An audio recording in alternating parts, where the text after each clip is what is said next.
I didn't answer. Not her, not my best friend, not even my sister. Everyone tried. I made sure they couldn't reach me, though. I told myself they didn't care, but they used to before I disappeared. That was the last time someone asked how I was. I trained everyone to stop asking. I almost sent it. I wanted to explain, but silence felt safer, and I was tired of being misunderstood. I cut them off, but I lost me too. And the silence I called peace just made it harder to come back.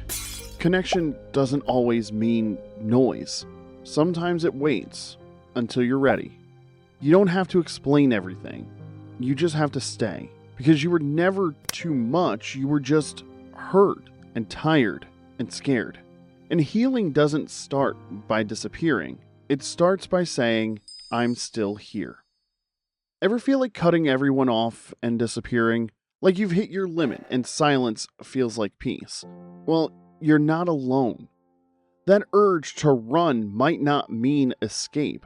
It might mean something deeper.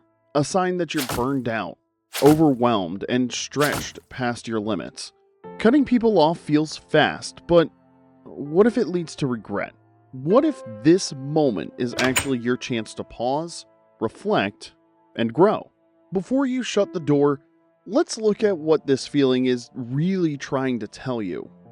That urge to disconnect isn't weakness, it's a signal. A message from your body, your heart, and your nervous system. It's saying something needs to change.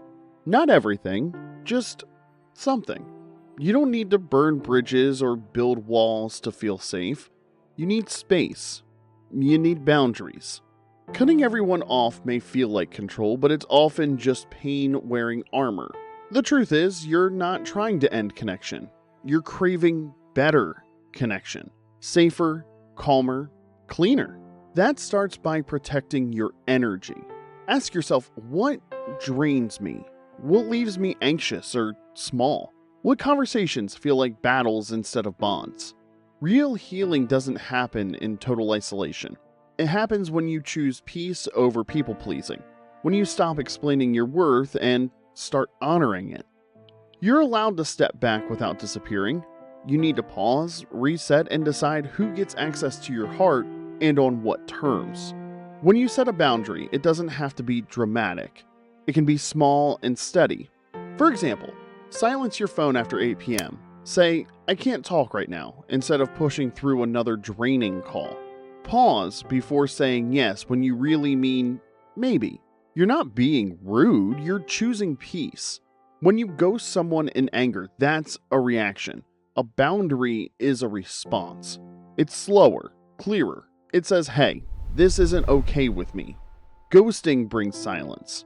Boundaries bring structure. One creates distance while the other creates clarity. Sure, disconnecting might feel like relief, but over time that silence can turn into isolation. That's why boundaries matter.